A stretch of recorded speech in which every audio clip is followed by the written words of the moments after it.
Okay, you guys, so I'm getting this set up again. Hopefully that works. Okay.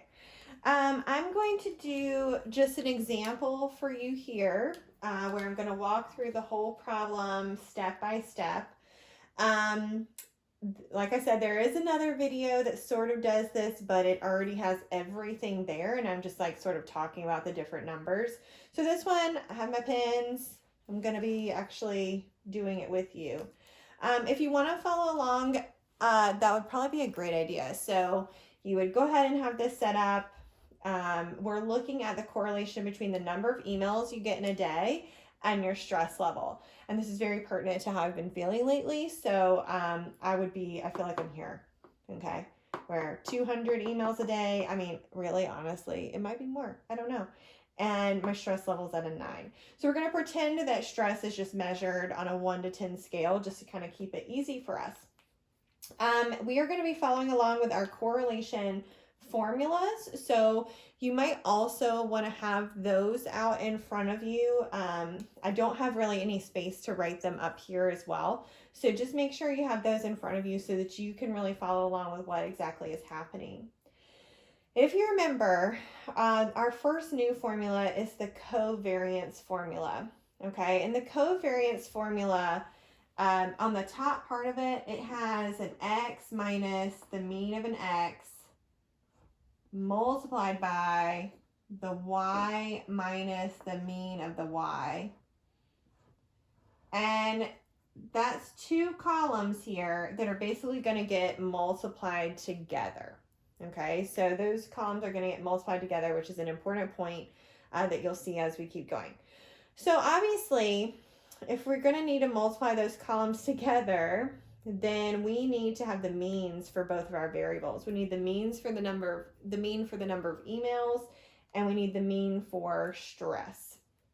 So if you add all of your emails numbers together and divide by 6, because we have 6 people here, then you should get a mean of 90. Okay, so I'm just going to write that down here. The mean for my x's is 90. I'm also going to go ahead and just do my mean for stress while we're here. So if you were to add all those numbers together and then divide by 6, because there's 6 participants again, 6 stress numbers, then you would get your mean for the y's, which would be 6. Okay. So let's just do our first column here for email. So our x minus m column. 20 minus 90 would be negative 70. 100 minus 90, 10. 200 minus 90, 110. 60 minus 90, negative 30. 10 minus 90, negative 80. And 150 minus 90, which will be 60. And same rules apply like before, so we would really want to make sure that this middle column here that we're going to have adds to 0. So just looking at it, it looks like it will. I think that's right. Yep, does it? Yeah, okay. Good. So I'm going to leave that for right now. I mean, you can do the whole like, hey, it adds to 0. Good job. Okay, let's move over to our y's as well. So 4 minus 6, negative 2. 8 minus 6, 2. 9 minus 6, 3. 6 minus 6, 0. 3 minus 6, negative 3, and 6 minus 6 is 0. And so again, we would want to make sure those add to 0, which they do. Okay.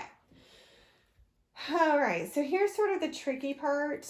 I am still going to need to leave some space here for my squaring columns. Like you'll still have a squared column here and a squared column here.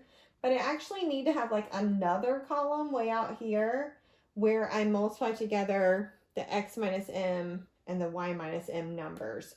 So I'm going to kind of figure that out really quick. So let's just do, hold on, let me, give me a second. So I'm going to fill this in just so I can see how much space I have. Okay, and then y minus me of the y's squared. All right, so then I've got this fun column over here that I need to make, which is x minus my mean of my x's multiplied by y minus my mean of my y's. Okay, so hopefully you see that that's x minus the mean of the x's, and that's like a little asterisk multiply symbol, and y minus the mean of the y's. Okay, that's going to be fun. All right, so let's do this really quick. We've got negative 70 here multiplied by negative 2. Okay, so that's going to give you 140 for participant A. Now I'm just going to pause for a minute just to make sure I fully explain this. Right now, we're working on covariance. We're working on the extent to which the variables are varying together. So for this particular individual, for participant A, they only received 20 emails in a day. That's a beautiful, beautiful sight. I don't know what that would be like, but 20 emails in a day.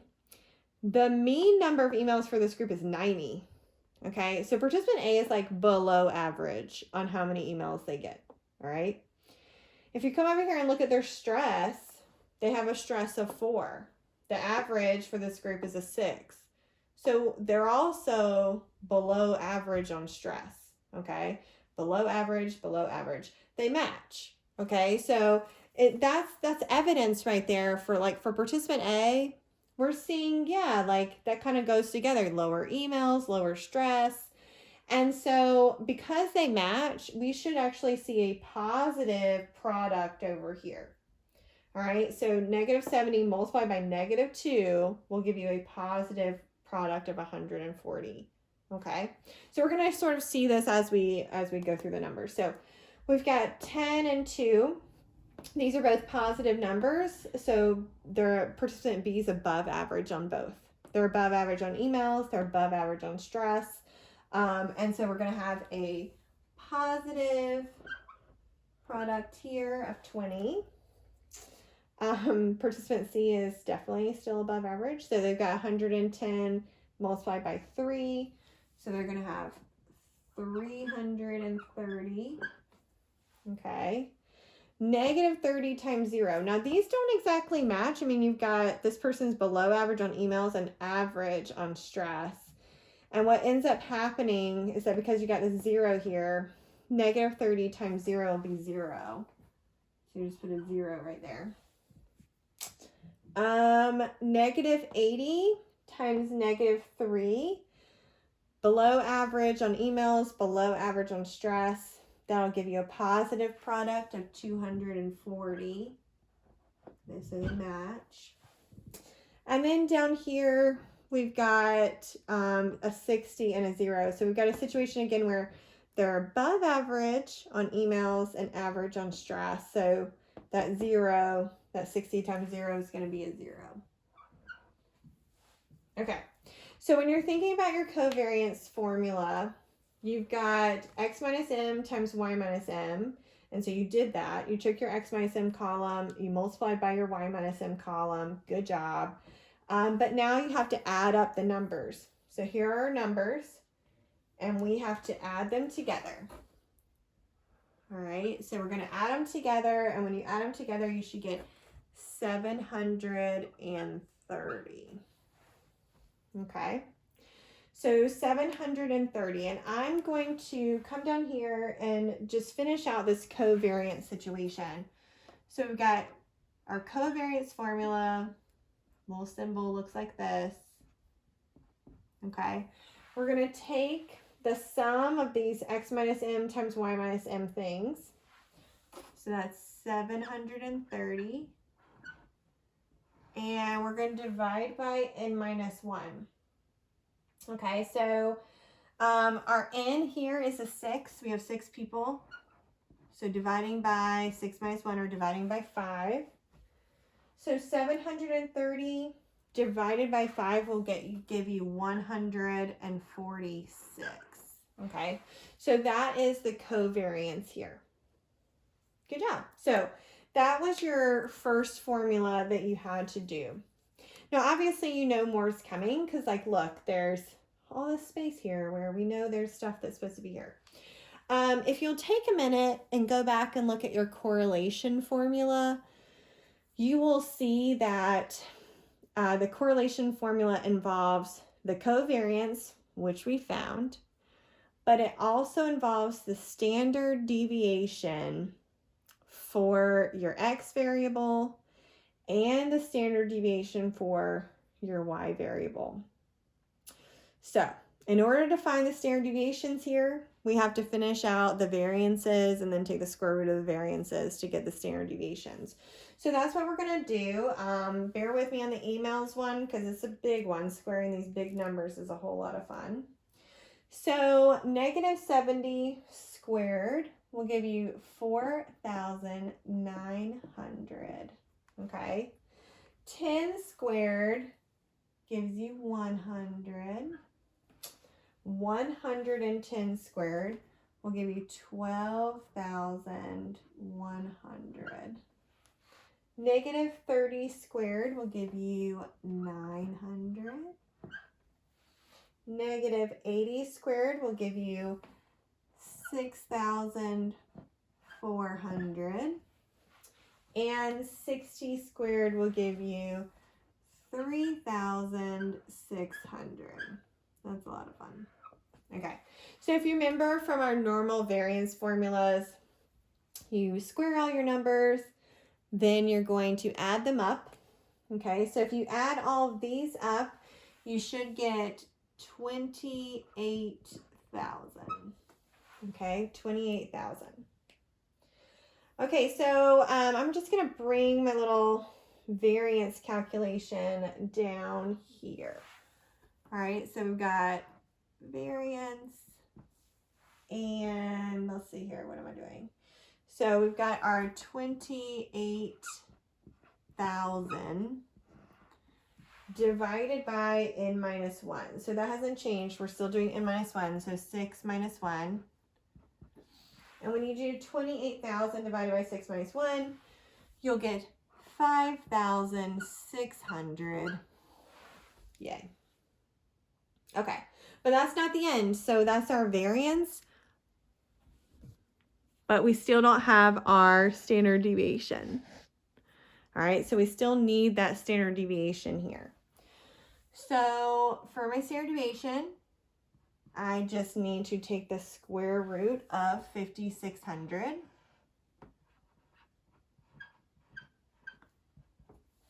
And when I do that, I will get 74.83. Okay, 74.83. Now that's not exact. I did round here, so keep that in mind. Okay, good. So I got my standard deviation. I'll put a little X here so you know this is standard deviation for the X's, because I've also got to go do my standard deviation for the Y's, which will be a whole lot easier because the numbers are just a lot better. So, okay.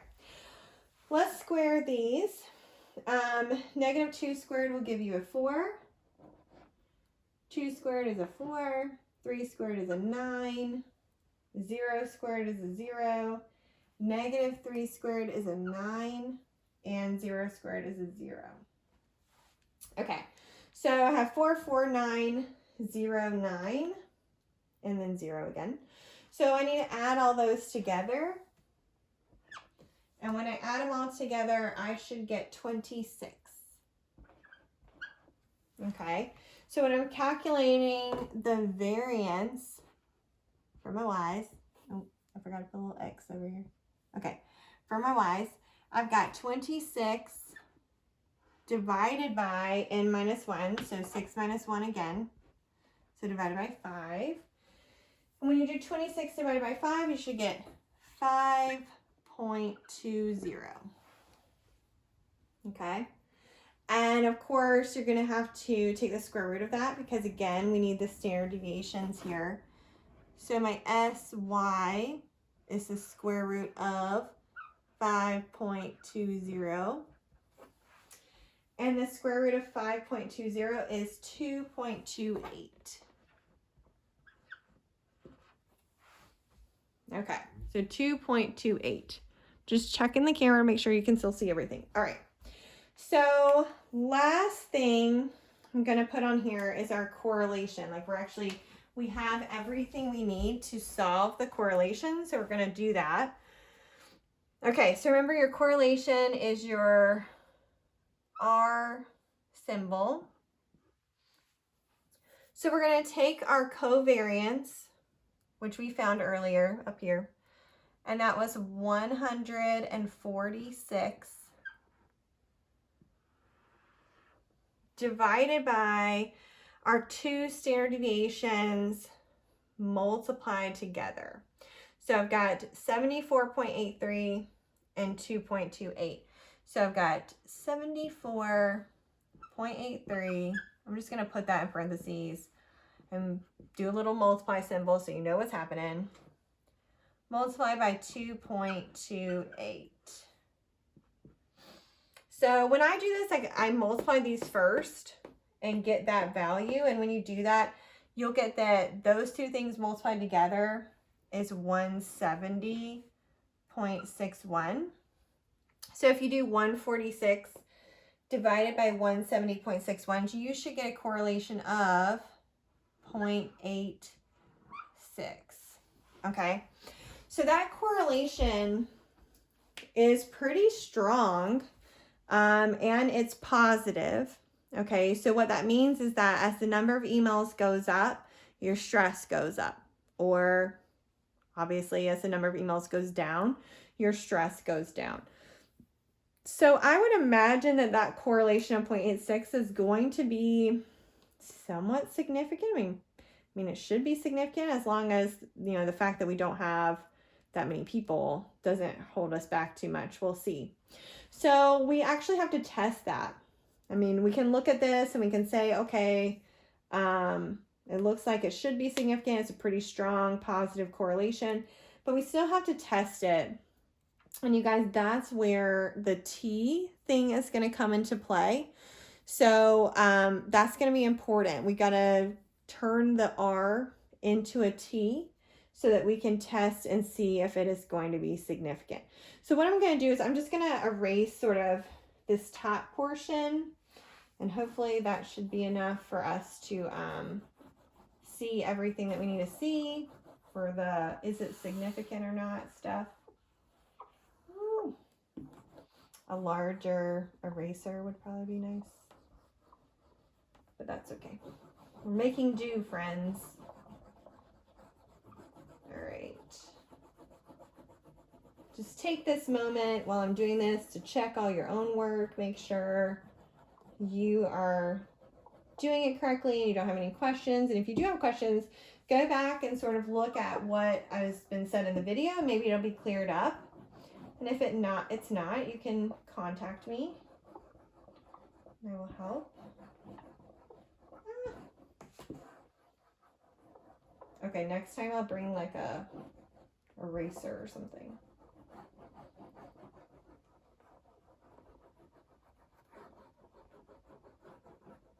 Okay.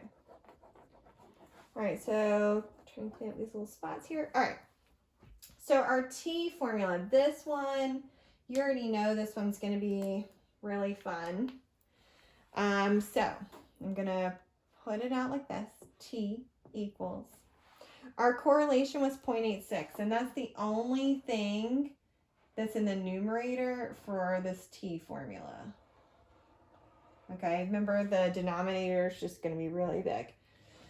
So in the denominator, you're going to have a big square root over this whole denominator portion. So you got to remember to do that at the end. People tend to forget that, so we'll make sure that we're doing that. You got 1 minus the correlation squared. So our correlation is 0.86 squared. And then we're dividing that that's the little divide symbol, by n minus 2. So our n here is a 6 minus 2. Okay.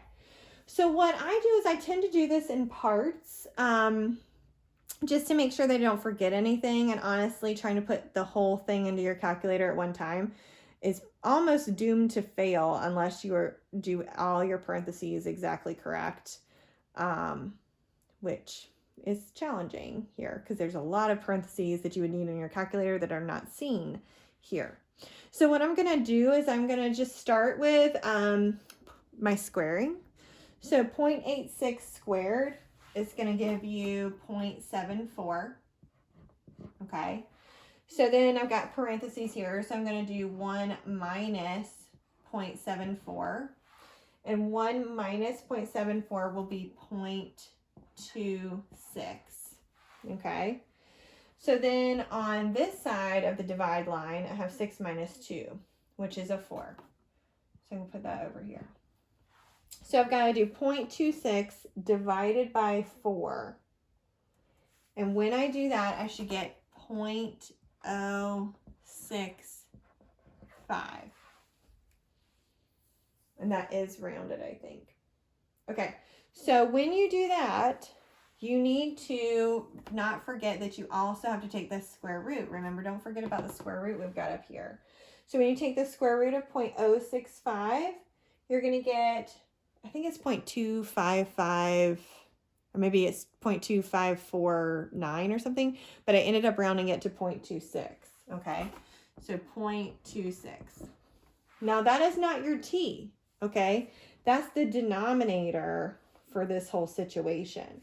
So you end up having 0.86 divided by 0.26, right? And when you do that, you'll get 3.31, and that's your t value. All right. And then we're back into very familiar territory from our t-test where we have to see, does that 3.31 pass a cutoff? Okay. So you're using your t-chart that hopefully you're very familiar with, your beautiful t-chart. There's a couple of rules about correlations that make sure I cover in the PowerPoint, but I want to highlight here. The first thing is that correlations, we're always going to test those as being two-tailed. Okay, it's just a rule in the field that correlations get tested at two-tailed. It's more stringent. You know, it's harder to find a significant effect when it's two-tailed, and that just tends to be the rule. So that's what we're going to go with. We're going to do two-tailed all the time. Even if we have a specific prediction, we're going to do two-tailed. Then another tricky thing about correlations is that your degrees of freedom is not n minus 1. It's n minus 2. And I'll explain that on the PowerPoint, but that is going to be a standard thing. So make sure that when you're doing this, you do n minus 2. We're just going to do a p-value 0.05 here. Okay. So if you use your t-chart and you're looking at two-tailed, for us, our n minus 2, our n was a 6, so it's going to be a 4. Okay, so our degrees of freedom is 4. P-value is 0.05. Then our cutoff is going to be 2.776 on both sides. 2.776 and negative 2.776. And our t-value was 3.31.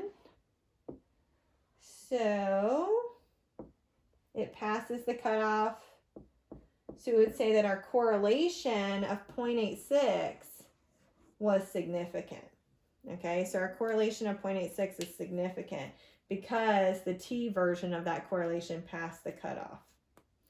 Okay, hopefully that was helpful. I'll hopefully get you a lot of other resources, but I wanted to show you a problem from start to finish in the moment with me doing it for you.